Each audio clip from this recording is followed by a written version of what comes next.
wake that ass up. Early in the morning. The Breakfast Club. Morning, everybody. It's DJ NV, Jess Hilarious, Charlamagne the Guy. We are the Breakfast Club. LoRosa is here as well. And we got a special guest in the building. He has so many titles. Well, ladies and gentlemen. Yeah, Richard, well, go ahead. Right, I was going to say he's the executive chairman of Sundial Group of Companies. That's right. We So have Rich Dennis here. Yes. It is a group of companies. Tell them some of the companies, Richard.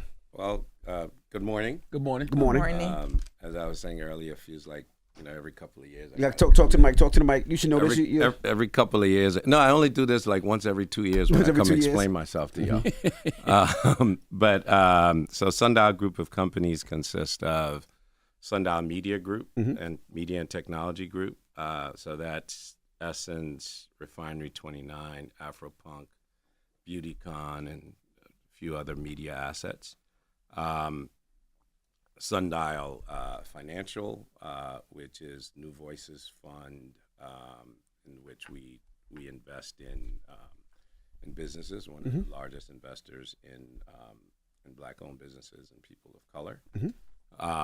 So that's and then the consumer. We have Sundial Consumer. So some of you guys know us for the brands that we've built, like Shea Moisture and Nubian Heritage and Madam C.J. Walker, and now some of the newer brands like Alafia and some of those things. So we play across the economic landscape of culture. And also, if I'm not mistaken, you said Afrocon? Afrotech? Afropunk. Okay. And BeautyCon. And Beauty. He said that. He said all that. You're not listening? He said all that. Okay, I'm just making sure, man. Okay. The reason I want to stress that is because you said you got to come in here every couple of years to explain yourself, but I want people to know who you are, and I want them to know how important you are to a lot, not just yourself, but to a lot of other Black companies and Black brands. Absolutely. Yeah. I mean, we've invested in probably at this point well over 100 Black businesses. We've focused in on.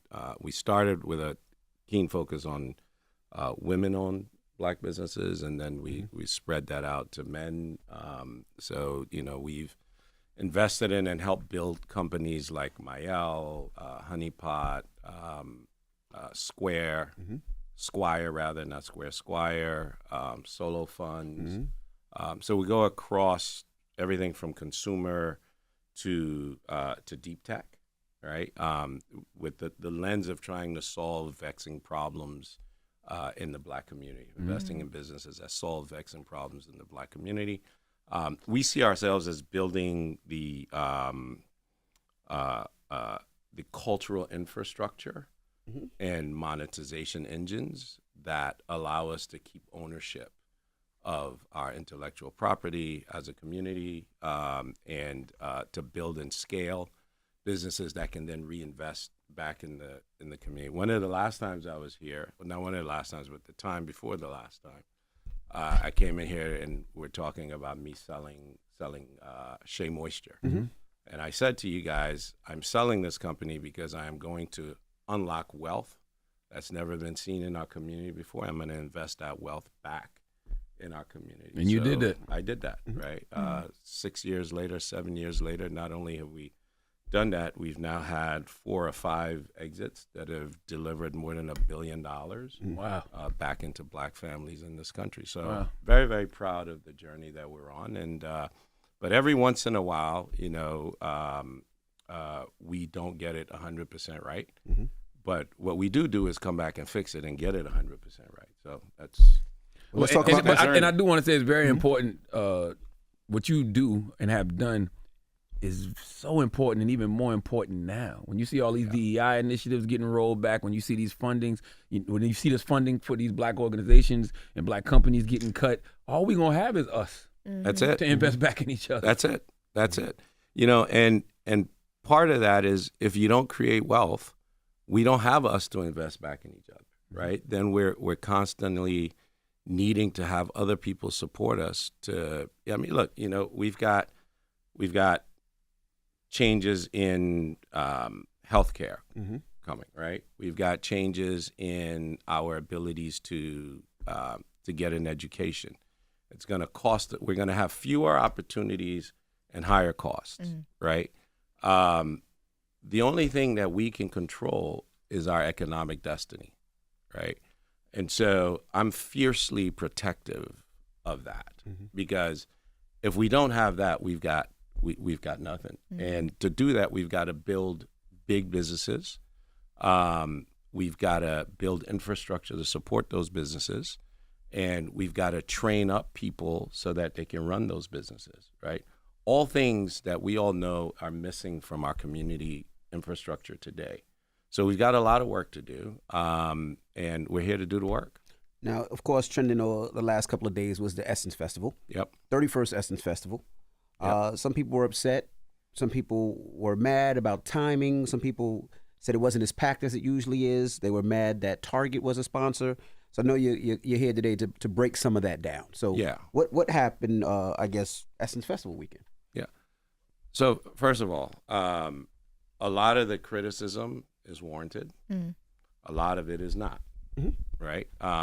There's always an explanation for things that go wrong, and people are always excited to take credit for things that go right, right? My job is to balance that all out, right? So we have an incredible team that's running Essence Festival. They have built something that when you look at it, if you look at the scale of what it is today, that competes against the best in the world, right? Without the resources of the best in the world, right? And without the access that the best in the world has, right? So I'm extremely proud of that team. I'm also proud of the fact that they took risks that we don't normally get to take in order to build something better. And some of those risks worked out exceptionally well. Like you go into the convention center, extraordinary, right? We had problems in production with the mics. That happens, seems to happen more in the Superdome or in domes rather. But we had problems there. Those problems will be addressed because they are easily addressable. There's reasons for why that happened. At some point, we can get into that if you want to. But we had over 40 acts over the 3-day weekend in the Superdome, right? Best talent in the world, and they deserve the best acoustics. They deserve the best production, and we'll give that to them. We've given that to them for 30 years. This 31st year, we didn't do as good a job as we normally do, and next year we'll do a better job than we've ever done because we've learned what the issues were. So why was Lauryn Hill so late? She said it wasn't her fault. It absolutely was not her fault. Okay. It was. And she said she thanked y'all for actually stepping up and saying it wasn't her fault. Yeah. Well, our job is to protect Black women. We're not going to sit here and say, hey, because she's taking the heat for it, we're going to be quiet, because that's not what we are. That's not what Essence is about. That's not what we're building. There were production issues with the audio video system that caused the delay in her performance. We own that, right? Those delays, were primarily because we've been very aggressive in, as I said earlier, our job is to develop the infrastructure that drives Black businesses, right? So we also want to make sure that we're investing in the local businesses in New Orleans, right? And so our production partner, from our mandate and my team's directive, which again, we're very proud that we're able to do this. One of the things that is also satisfying but scary is that there are no more Black festivals around, right? We're about the only independent one left, right? And so what that means is that the people that get to produce these festivals, fewer and fewer and fewer of them have the resources and the access and the ability to run these large festivals because they're not getting those opportunities, right? I said to my team a year ago is we need to go out and find the types of partners that we can develop and grow so that they have the opportunities to do these, right? So we probably should have been a little bit more thoughtful in the execution of that, right? But at the end of the day, I'm proud of the fact that they took the risk, right? Next year, we will have a local, well-trained, well-developed partner in that area because we got the experience we had this year. So y'all just didn't have the right production team to pull off a show, a concert of that scale, basically. For the sound. Yes, right? However, sorry, I just No, you go want to ahead. grab that, right? However,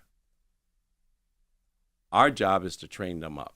It's not their fault, right? It's our fault, right? We have to if we're going to go that route, we have to continue to make sure that we're investing in their development and in their training, and we're going to continue to do that. And rest assured that will not happen again. I'm sorry, Loren. I was going to ask you, the production group company that you're talking about, is that separate from the Solomon Group company? Because there was articles about them working with you guys and people throwing a lot of blame on the Solomon Group people too. Yeah, at the end of the day, it's not any of our partners' fault. It's our fault because we engage them, we hire them, we pay them, we manage them, and it's our job to make sure that everything is delivered properly. I'm not going to sit here and say that it's the Solomon Group's fault or it's this group's fault or it's that group's fault, right? Rich, you're a nice guy. At the end of the If I look, pay you to do sound, I'm not a sound guy. The sound's supposed to be right. I'm paying you a certain amount of money. The sound's supposed to be perfect. That's what you're paying for. You don't sit there with the mics and adjust levels and stuff. Like, you pay But somebody what about for the production. tardiness of the artist? Yeah. That was the other thing I kept hearing. I kept hearing people was, late. But Lauryn Hill said so- she wasn't late though. So let me get to that. Mm-hmm. But first, let me take this, right? It's not that I'm a nice guy. It's that I am trying to build something that's lasting. Mm-hmm. If I don't invest in people and I don't have the patience with them, plenty of people allowed me to fail, right? And because they allowed me to fail, I'm where I'm at today, right? My job and the role that I see myself playing is to make sure that when somebody fails, I'm there to pick them up, right? Because that's the other thing that we don't have the luxury of as Black people. We get one shot, right? And then you walk away. So we're going to take the hit. It's our fault. It's our responsibility. We will deal with our internal partners. Our internal partners will step up. And if they then don't step up to the plate, then they will be gone. But it will not be because they made a mistake here. It will be because they haven't been able to learn from those mistakes. Gotcha. Right? So that's the answer there. I think you were asking the Tardiness of the late. tardiness. Yeah, of the because lateness. I read Yeah. the open letter that Stephanie Mills wrote, and I love God Stephanie bless her. Mills. God come on. bless her. So God I love bless her. Stephanie Mills, and what she said was, she's a professional. This is an OG veteran in the Yeah. game. She said Yeah. the challenges I encountered were multifaceted, and in my view, indicative of broader organizational shortcomings. The scheduling and time management were severely lacking, creating a chaotic and stressful environment backstage. This disorganization cascaded onto the stage, impacting the flow of the event and ultimately diminishing the quality of the performances. Then she got into the logistical issues. Yep. And she said beyond the logistical issues, the technical difficulties, which is what we just talked about, the sound system. Right. She said all of that Yeah. was deeply problematic. Yeah. Well, I mean, she said it. There's nothing to argue there, right? I guess the why is what I'm asking. Well, I think the why is one scale, right? And when you start with the technical issues, as you guys are in this business, things have a way of having domino effects, and they impact other things, right? So we're tracking all of that down. We've got folks that have been working nonstop around the clock to make sure that we not just identify these. So whether it's Miss Mills or it's the security guard on the floor or whoever it is, we're talking to everybody, and we're making the adjustments that we need to make. This isn't a matter of,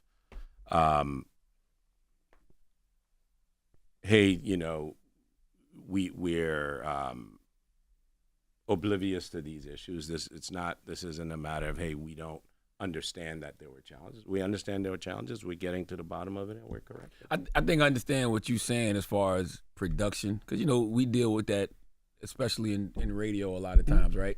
You're giving people an opportunity, you're giving people a chance, but they may not have the experience. And you said you got to train them up. But man, when you got something that needs to hit the ground running, I can't teach you how to run. I need you to already know how to run. Yeah. Well, and a lot of times too, because we don't get the opportunities, we may know how to run, but we may be rusty, right? I may not have done it in a year and a half. Yeah. So things slip, right? I may have new team members that haven't really run it with me before. So I've got to figure out how to do that. So this isn't anything new to this business or to the music or the festival business. But I think it is particularly heightened because we care about the people that we care about, and the people that we serve care deeply about what it is that we're doing, right? So this criticism, I don't take it as criticism to criticize, although there is some of that, right? There's some piling on, there's all that, but that's part of the game. But people really care about what Essence means to them, and it's a source of pride for them, right? So we have to deliver that. That's why I'm here, right? So we have to be able to deliver that, and we have to deliver that excellence every day. And so, 500 things may go right, and one thing may go wrong, or two things or 10 things may go wrong. We owe it to ourselves to say, hey, this isn't working, and B, for us to correct it, right? Now, So that's I what do we're have to gonna ask, I go to Essence every year, right? And I was there this year. I actually spoke on one of the stages, the Suede Lounge. do. How dope was that? It was dope. Yeah. It was really dope. I mean, I love Essence because you get to see your core of people that you don't usually necessarily get to see, right? Everybody comes in one place, and You don't see that at the Puerto Rican Day Parade? I'm not Puerto Rican or black. Stop that. But I really get a chance to see people, and not just at the convention center, not just at the concert, at restaurants, at day parties, at just being out and about. But I did notice that it wasn't as packed as it usually is, right? Right. Some people say it was maybe because of the boycott of Target. Some people say maybe, people can't afford it right now. What do you say to that? Was it Target? Was it, cost? Yeah, look, I think we live in a world right now where there's so much uncertainty, right? And people are trying to figure out where this is all headed, right? They're hurting financially, or they're unsure of what's going to happen to them financially, so they're taking a beat on things and say, hey, how am I going to do this? There's a sort of deep sense of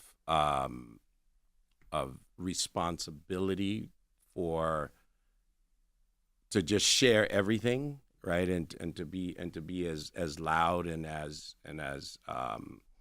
vocal and as visible as possible. So things that may not be fully understood get discussed in ways and in places that sound like they actually know what they're talking about. But so at the convention center, again, phenomenal success. Here's why. Last year, there was a lot of lines, a lot of blockage of the aisles. Our elders couldn't move freely. They couldn't get from one place to another. So we made a strategic decision to increase the size by 100,000 square feet, right? What that enabled us to do was wider aisles, right? Spread the place out, tuck lines on the sides and away from the center aisle so people could move more freely, right? So when you look at that, you say, oh, there's fewer people here, right? And you couple that with an active boycott that's going on, right? And you couple that with all of the uncertainty that I just talked about. And then it's easy to come to that conclusion. Well, we had almost 50,000 people a day go through the convention center, and some days more, right? That's the first thing. So same numbers as last year, right? In the convention center, same numbers as last year. Better organized, better planned. That's the lessons that we learned last year, right? Now we got to turn our attention to our production in the Superdome and make sure that that's just as tight. You don't have any issues in the convention center, and we're engaging with that many people a day, right? I think it's something like, I don't know, like 400 panels, right? 20-something thousand minutes of content, right? Like massive stuff, right? Scale stuff. The last part about that is it's all free, right? So when you come into that experience, the other thing that I think you noticed this year, for those of you that have been, is the elevation of the experience, right? The visuals, right? The content, the quality of the presenters, right? The quality of the presentations, extraordinary, right? I was extremely excited about the programming at Suede, right? For the first time, it wasn't an afterthought. A men's experience wasn't an afterthought. It was a real intentional experience and execution, right? Well, break down what Suede is for people that don't know it and weren't there, because they might not know. Yeah.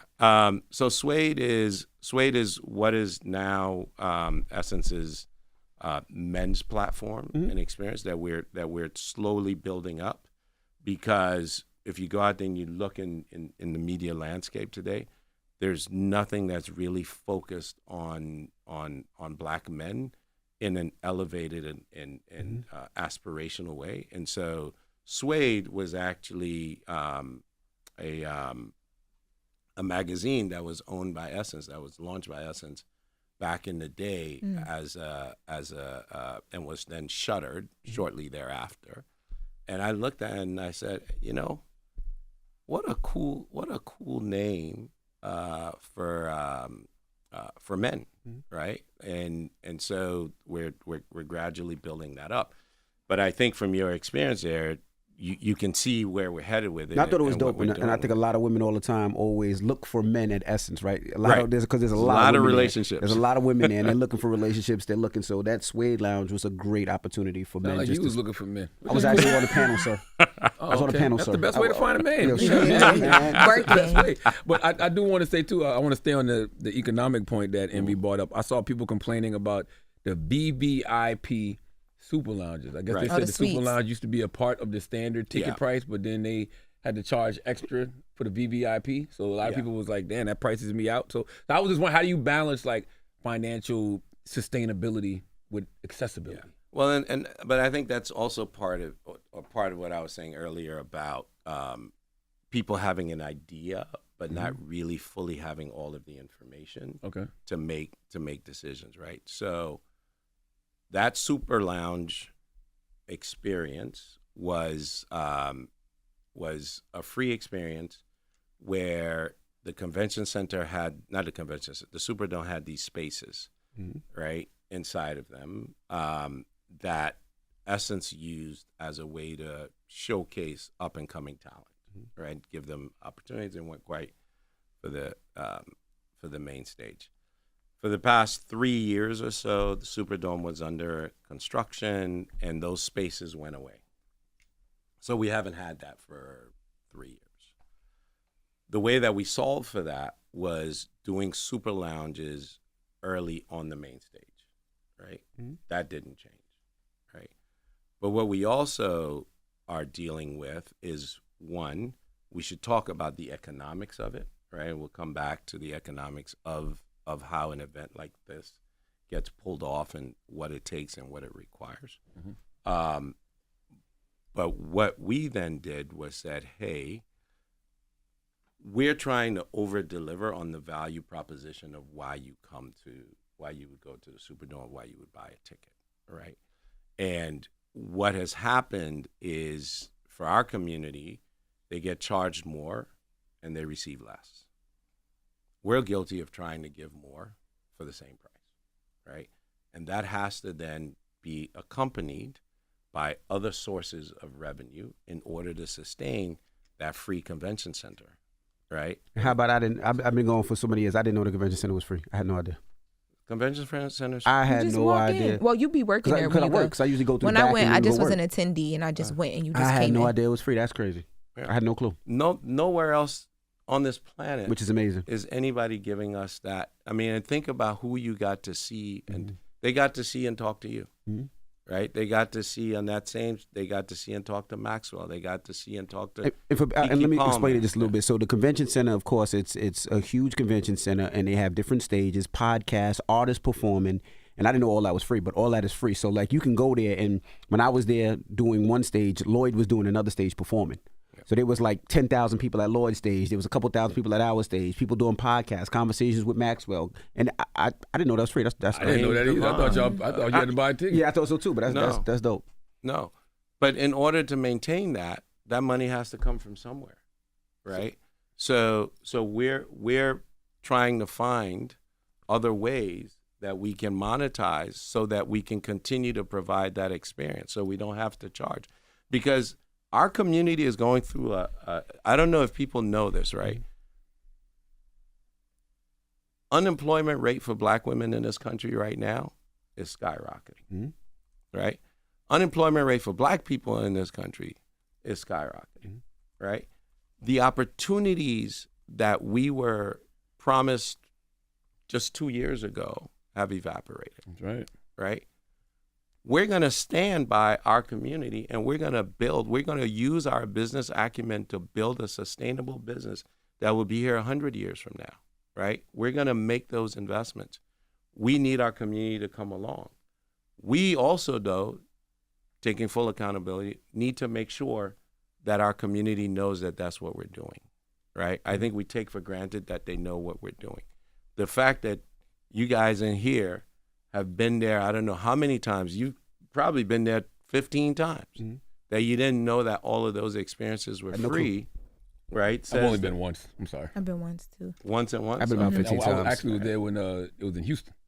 Oh, so you went After right Katrina. after Katrina. Yeah. But that's 1 million square feet that we produce in that convention center for our community, serving anywhere from 50 to 70,000 people a day, right, for 3 days straight. It's where we bring Black businesses in the SoCo market so they can sell their products. And when they come to that SoCo market, that one weekend, many of them make more money in that one weekend than they make the entire year. But the only other thing that I would say that I did not like is every night at that convention center, well, at the concert when people were performing, I didn't know who was really performing until I got there. And Right. you guys had, I mean, think about it. You got Glorilla, Patti LaBelle. I think we LL had the Cool best J, lineup in the history of Maxwell, lineups. Lauryn Hill, Nas, Boys to Men, Boys Men, Dougie Fresh, Babyface, Patti Bro, LaBelle, It was so many Stephanie artists. Mills, Stephanie Mills. Mills. It was so Do you many feel like artists. that wasn't properly promoted? But though? I Because didn't that was know a until I conversation got there. too. I didn't know No, until I got there about all those artists. And I feel like it would have been a bigger push if you'd have known. Like, you got to see all those artists in the weekend. You've never seen nothing like that. Yeah. Old and new, coming up artists. Like, it was a dope show. But that's what we do every year, right? And that's the idea. So Usually you know when New Edition is closing out. You know when Mary's before. Like, you know. It was This year I didn't know Nas was there until I got there. So I'll tell you. I didn't know LL was there till I seen him on the plane. So, That's the truth. so By the way, he's being biased. All those people are from Queens. Okay, so I'm said sure. no I addition. bet y'all promoted Patti LaBelle. Them crazy. All you care about is them rappers from Queens. No, but if you ask me, I did not know. So that's another learning, right? So, but I tell you, more than that, more than hey, we need to really amp it up because people need to know. More than that, we need to be earlier so that people can plan. Because in this economy, in the world that we're in, right, people need to plan. And people, this is some people's vacation, right? Like, some people are like, hey, I'm gonna save up my money this year so I can go to Essence, right? Great. We need to make sure that we give them enough of a window for them to plan. The other part of it is we're the music and the festival, the concert part of it is an important part in the celebration. But that convention center is where the nourishment and the learning and the nurturing comes in. And so we've got to make sure that we tie those closer together so that people know all of what's happening and they can understand just exactly how massive it is. So we'll do a better job of marketing so that people know more and that they know earlier. So that's certainly something that we can improve on, and that feedback is very well taken. I want to talk to you about Target. I totally get you need Target's dollars to even do this event. You don't have to explain that. Okay. But Was that a tough decision, being that the Jamal Bryants, the Tamika Mallories, the Nina Turners have staged this boycott against Target that a lot of people are participating in? Yeah, so those are always difficult decisions, right? And this wasn't a, hey, we decided to go with Target against the boycott, or hey, we decided to go with the boycott against Target, right? You've got to remember what our value proposition is to this community, and that is to help them build their businesses and to help them build the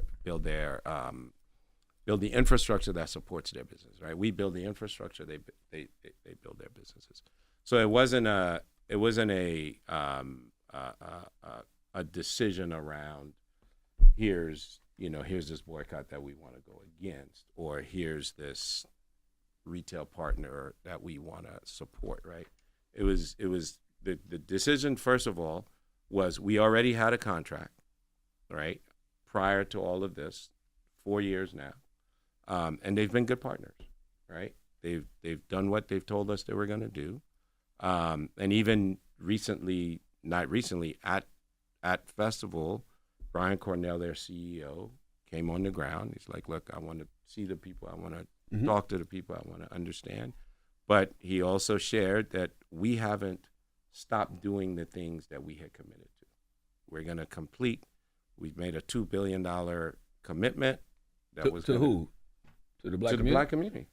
But isn't that the whole point? The whole point of the protest is that because they rolled back the DEI initiatives, but they haven't, done those things. From what I've been told. No. So what he shared was that they actually never stopped those things. Right, their $2 billion commitment. He said that they are going to complete that $2 billion commitment by the end of this year. They just can't label it DEI because they're scared of Trump. I'm not going to get into the politics of it, but what I will say is that they've committed to and have exercised, and from what I've been able to see, they have done what they said they would do. Certainly with the businesses that are in their retail environment, which is where I think the bulk of those dollars go anyway. But that's not for me to answer, right?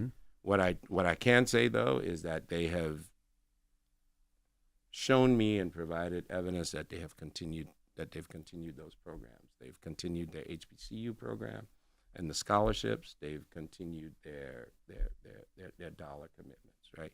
So for our decision making was based on the economic impact or the inadvertent economic impact that we're seeing in the black businesses. So if that convention center didn't happen, there's 200 vendors that would have lost their income for that weekend, right? Which, as I said earlier, for some of them is the bulk of their income. There are there are brands that have been preparing all year to have a showcase to get retail distribution, right? So there's other retailers that come there, because we also have a program through the New Voices Foundation that trains up our vendors to be ready to go into retail.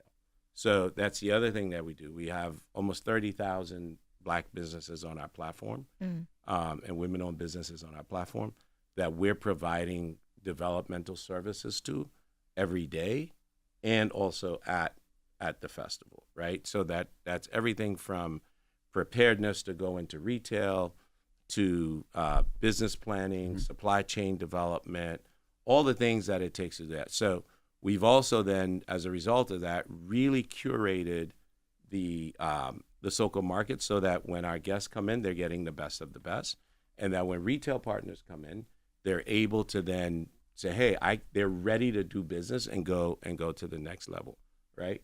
So we don't want to deprive them of that opportunity. Greater than that is they've already made the investments, right? Some of these people have, not some of them, many of them, because where do we go to get funding in our community when we need to build a business? Today, right? GoFundMe. Right. Right? So part of what they use this weekend for is to recoup the investments that they've made. So how do they get these investments? They're taking out second mortgages on their homes. They're drawing down on their 401ks. They're borrowing from their neighbors and their friends and their family. Go for Every single person here, right? Right? And if they don't get these opportunities, what happens to them? Right? So we've got to think about. So it kind of, you know, I'm older than all of you guys. I grew up at a time where it was, we had MLK to follow and learn about, and you had two sides to MLK's platform. The first one was the civil rights platform. The second one, which he didn't get to see all the way through, unfortunately, and we can all speculate as to why, was the economic rights platform. That's right. Right? So the boycott is focused on the civil rights platform. I'm focused on the economic rights platform. That's what I've done my entire career, right? 30-something years now, almost 40 years. This is what I've done, right? I started when I was 19 years old, right? So almost 40 years. It's kind of crazy to think, right? But that's all I've done, right? All I've done is build businesses that invest back in Black communities and develop new businesses that can then stand on their own. So I'm faced with this, and I'm seeing the impact that this is not just having here, but also on shelf. So, yeah, the boycott can, our voice has been heard. There is no doubt about it. Our voice has been heard. Fantastic, right? My question is, what next, right? And how do we now protect those businesses that have been impacted? Because Target's traffic may be down, right? Their revenue may be down. But think about those, I don't know how many, I know that we're involved with maybe 20 businesses in that sell to Target and at other retailers, but we're talking specifically here. Some of them, their businesses are down more than 50%. Some of them, their business, the average is around 30%, right? The black-owned businesses that are in Target. Yes, right? Because the traffic isn't there. And so the impact of that is the longer this goes on, I can't pay my mortgage. I can't pay you back the money that I borrowed from you, right? I can't send my kids to the schools that I've now put them in because I thought, hey, I've got this business that's ramping up, right? I'm worried about healthcare because there's all kinds of changes coming there. There's an undue amount of stress that goes on those businesses as a result of this, right? The boycott, I think, has served its purpose. I think it has been one that showed our economic might. It showed our voice. It showed that we can be united. I'm all for that, right? But what I have to think about is how I make sure that these people and these businesses that have made these investments survive through this until all of that is resolved. Can you move on from a boycott if a demand hasn't been met, though? Like Again, if you have, because the whole point of boycotting is because you have demands. If Target hasn't met those demands, why should we tell people to move on? If they have not met those demands? If they haven't met those demands, why should we tell the protesters to move on? Yeah, so I haven't told anybody to move on, right? Sounds like you're saying that just a little bit. No, that's not what I'm saying. Okay. What I'm saying is that my responsibility, the place that I've lived my life, is in building out that ecosystem, right? So my job is to ensure that ecosystem survives, right? That's my job, right? And that's what I'm doing.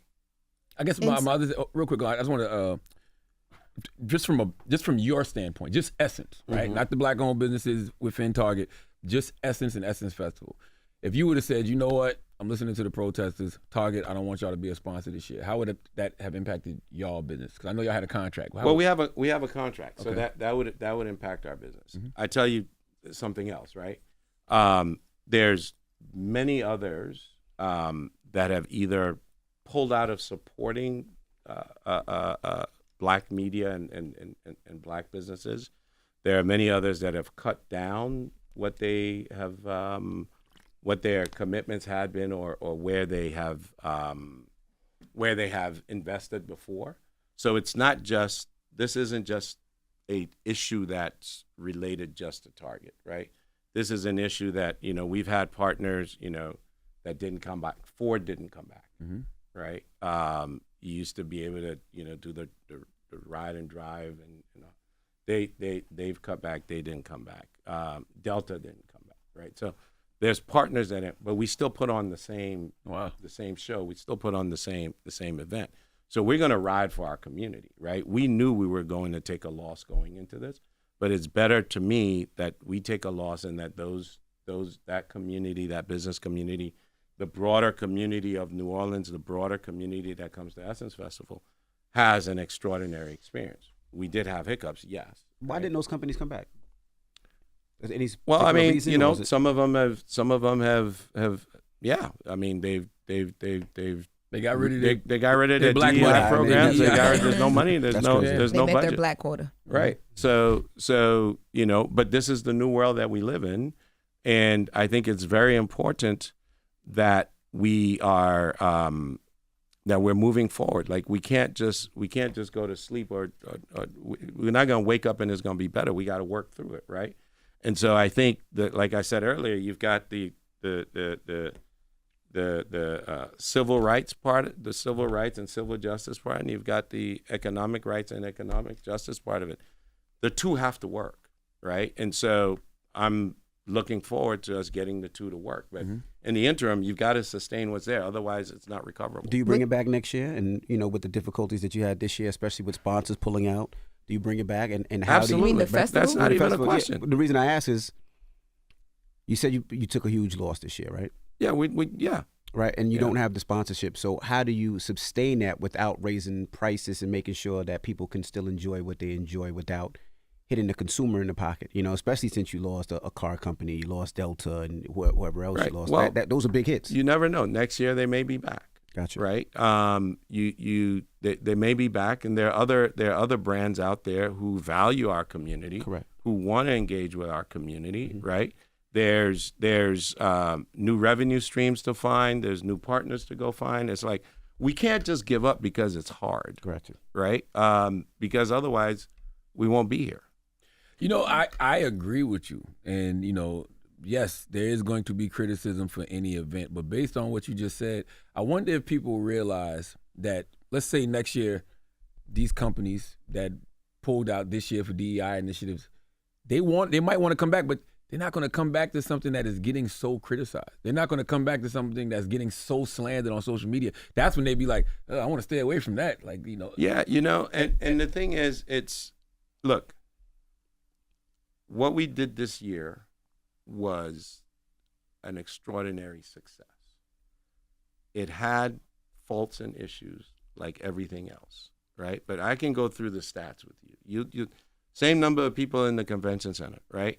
We're dealing with what feels like a recession, especially in our community. We're dealing with, the conscious decision of, do I support this or not support this, because I want to support my community, but I also want to support this economic stance that we're taking.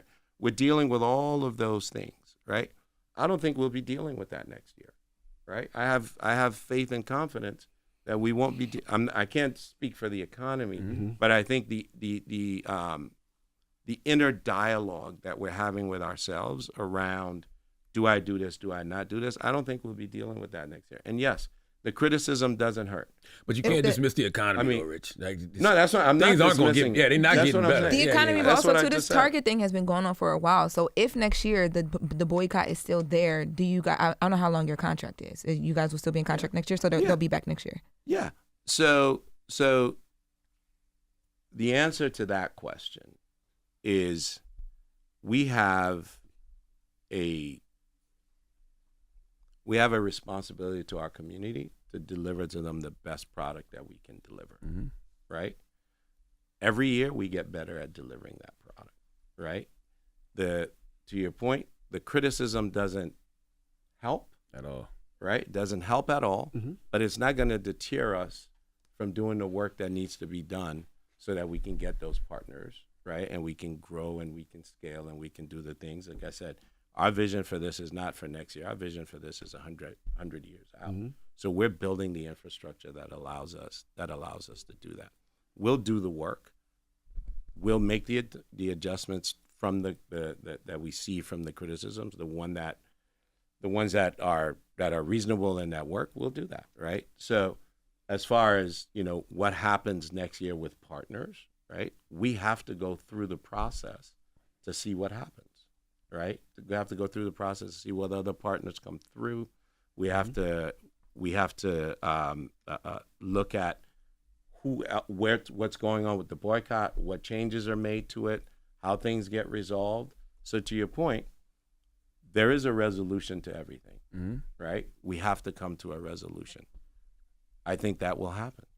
How did you feel when they turned the conversation because of Target and Caroline, your CEO's past involvement with Target? They turned it into a Black American versus Black African conversation, and that whole thing exploded. Of like, Essence is losing its focus on Black Americans.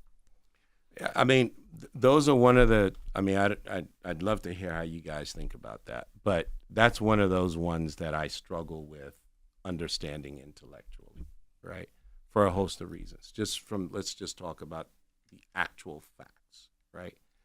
So we had, 40 plus acts and performers, right? We had one Jamaican act, performer Buju, and we had one African performer, Davido, right? That to me doesn't say that we're losing our center, right? We remain extremely centered on African American culture, right?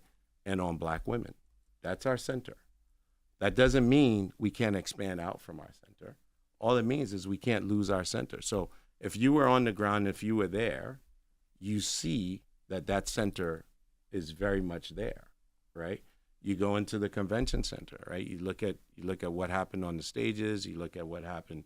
If you were there, you know that we're still centered, right? But if you were there, you also know that we're growing and that we're broadening, because everybody has to grow or broaden. Otherwise, you won't be around, right? There's also sort of the philosophical approaches to this. Is I view myself as Black. I've benefited from being Black, and I have also lost from being Black.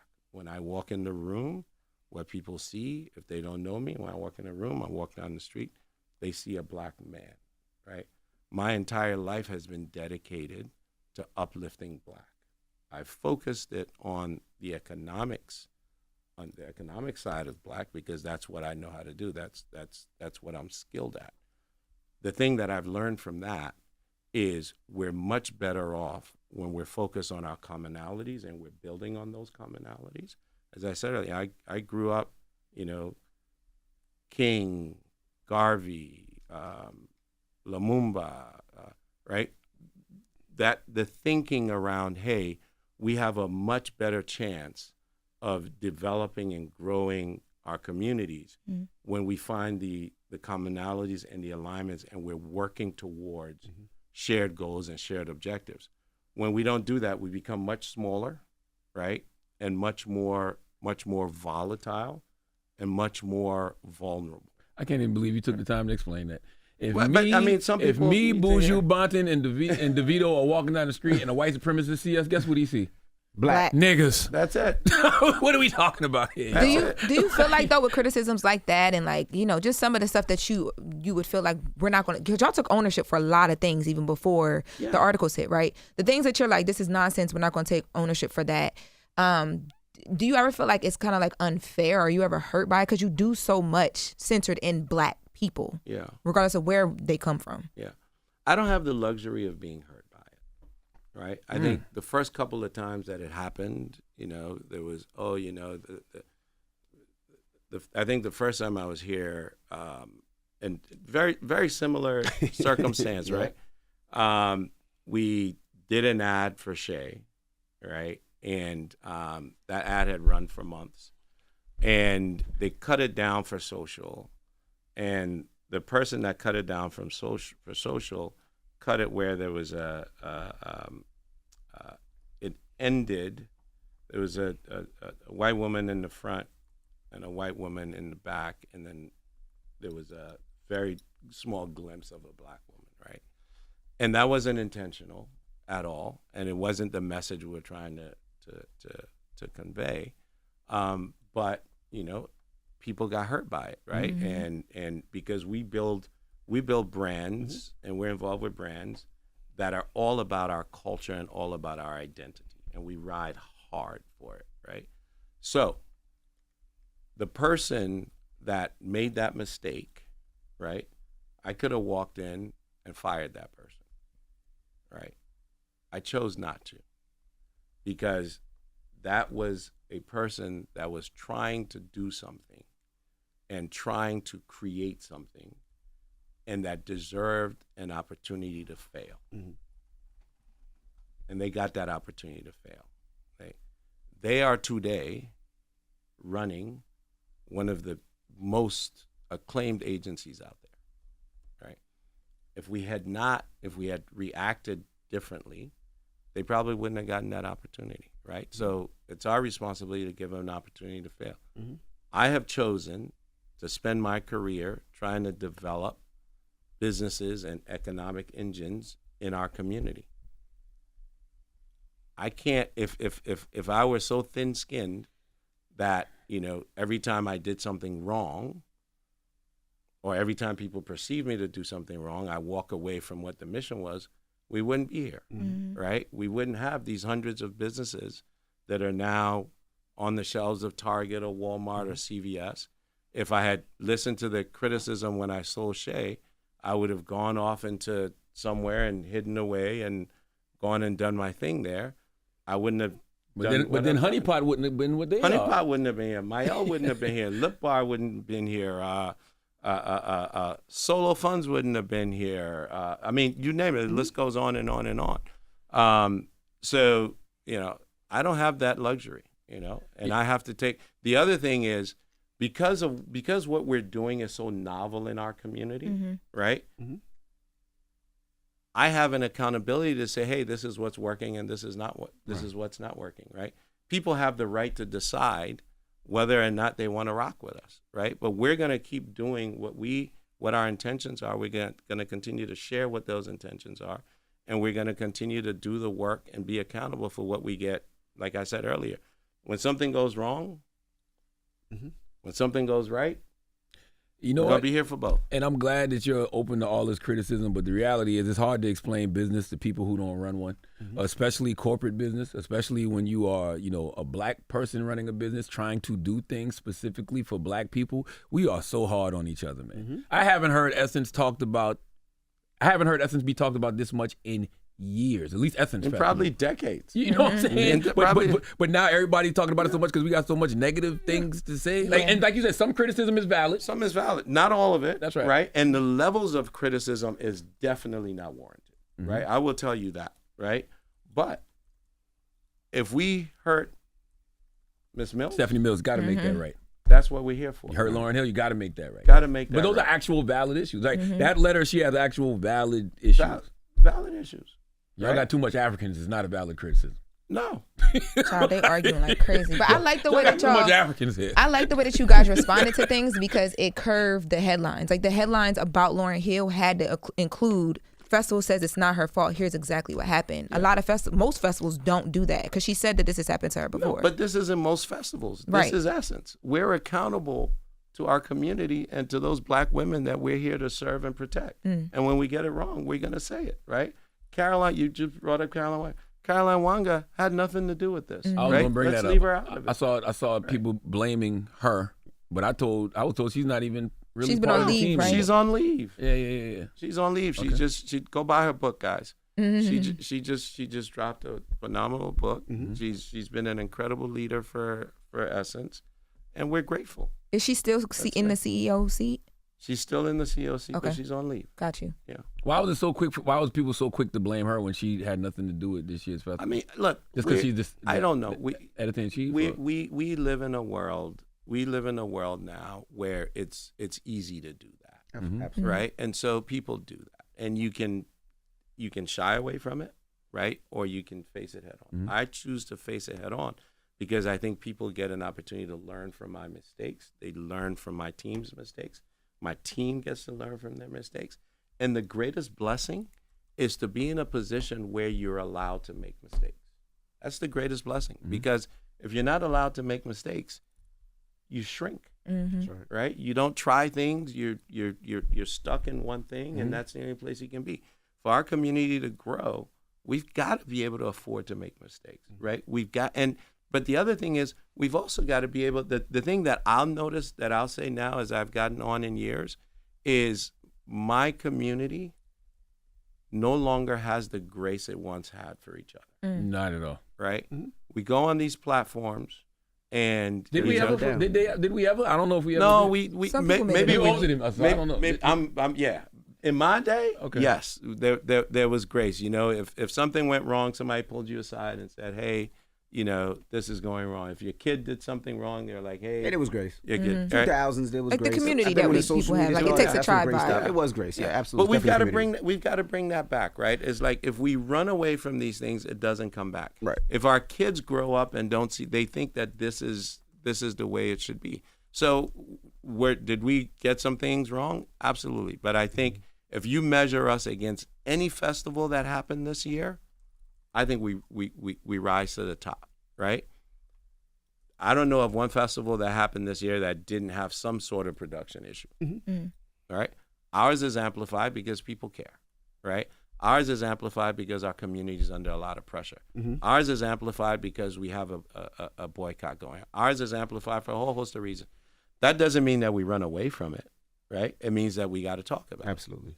I think the valid criticisms, and I know you got to get out of here. I think the valid criticism are the production issues, the lateness, the cost for people, and I do think the target conversation is a valid conversation to have. It's a valid criticism for people that are boycotting to bring up. But I think the way you're explaining it makes sense to me. Yeah, because if we don't have sponsors, right? But here's the other bigger thing, right? Is we don't know, right? And it hasn't been shared, and we probably all need to do a better job of that, of the impact, as I said earlier, that it has, the unintended consequences, right, that it's having on the dozens, if not hundreds, of businesses that do business in Target, right? We don't know that, right? So there's two sides to this, and as I said, my job is to make sure that those companies are protected, those people are protected, and that our community continues to get the opportunities. Because the other thing that happens, and I said this on one of the other times out here, because this is something that I believe to be extremely true, is if we make people scared to do business with us, they already have a reticence to invest in us and to do business with us. Right. If they're concerned about, hey, you know, if I do business with this person and something goes wrong between them and their community, That's right. It's they're going to burn the house down. Right. They won't. They have plenty of places to put their money, and they have plenty of choices as to who to put that money with. We have to, and that's it. You know, when I was growing up, we used to tell you have to be 3 times better than the next guy, right?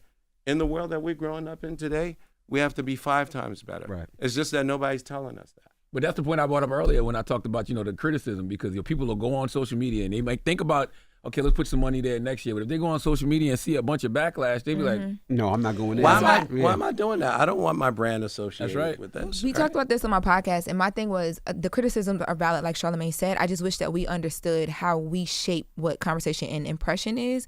But when you say that, like, people don't want to do business with us because they see that we can burn the house down, what's the happy medium of, but at the same time, you want people who feel like they need to boycott for whatever reasons to get what they need and feel respected too? Because that's an obvious pushback. Someone would say, but like, you don't want people to run all over you either. Yeah, and that's fair, right? I'm not arguing that. I'm just saying that there's another side to it. 2 things can be true, right? So I'm not arguing that. All I'm saying is that there's a side to it that has a consequence, right? And as a community, we're going to have to figure out what the balance is, Mm-hmm. because neither side is good. If I feel like I'm being disrespected here, let's dive into it and understand what that actually means. Mm-hmm. And if I feel like I'm not getting an opportunity here, let's dive into that, understand what it means, not just jump on a platform and then just spill. And I personally think a lot of this stuff is driven by bots, right? I don't even think it's well, not only that, a lot of people weren't even there. Like the people that left those, they weren't even there. And they do those type of things. I say this, and I tell me and Charlamagne talk about it all the time. The bad thing is we reward this type of behavior, right? And the way we reward it is there's likes, there's views, or they get paid for the amount of views. So if I get 1 million views for ishing on Essence and I get paid $1,000 for it, you know what I'm going to do tomorrow? I'm going to do it again. Well, you're probably right, Evan, but let's not dismiss the people who were there. Yeah, but there were people there. But there were people there, and he said they did have some problem. But what I want you to do too, Rich, is instead of coming when ish is effed up to talk about fixing it, we want you to come before and talk about what you're doing so we can get that good word out to the people. But you're too busy doing the work. So I was going to say, yes. So let me tell you what I grew up by, right? My mother would always tell us, let's do the things we're going to talk about. Let's not talk about the things we're going to do. Ooh. So that's my mentality, right? If I have something to share that I think, like this conversation, I'm happy to share it. But other than that, I'd rather be working with my team solving these problems, right? And now, I'm executive chairman. We have CEOs in different roles. They're doing that, so I can sit here and talk. But the reality of it is, we have to give each other more grace. I agree. And we have to build more businesses, right? That's our only way out of this, right? We have to build more businesses. And we have to treat those things that allow us to build those businesses with that mindset, right? So I'll say this. Those sponsor dollars that come in go into the investments to put on the free experiences that you get, and to allow us to pay for the talent that we won't be able to pay for just by ticket sales. I got you. Right? There's nowhere else on this planet that you can go and get what Essence Fest gives you. And that's why I believe people are so protective of it, right? And so I appreciate that and I understand that. And we will continue to do the work to make it continuously better. But I will say this. What we put on lives on the world stage, right? Nobody's bigger, right? It's just that a lot of what we do is free, right? But nobody's bigger. So our revenues don't match everybody else's revenues because they charge you. The other thing is when you go to Coachella or you go to any one of these other places, you're just there for the act that's on the stage. When you come to Essence, community, you're there for community, right? So I think we did a great job with community. We didn't do a great job with the production, right? But I think that just the community of the talent that was there. And we need to communicate more frequently, earlier and more frequently, who's here, who's not here, what's happening, right? So those are things that are fixable, and we're here to do the work. So all criticisms are valid, and Essence is just going to try to do better next year. There we go. That's it. All right. Yeah. God bless your patience. We appreciate you for joining us. I said, God bless you. You have a lot of patience. No, I like what you said. You don't have the. You said I don't Luxury have to be the hurt. luxury of being hurt. No, I don't have that luxury. All right. Well, we appreciate you for joining us this morning. Oh, and Caroline Wenger is the president and CEO. I called her editor-in-chief. I wanted to say. Of Essence Ventures, Essence Ventures, which is the Essence business. All right. Well, it's Rich Dennis. Yeah. It's the Breakfast Club. Good morning. Thanks for joining us. Wake that ass up. Early in the morning. The Breakfast Club.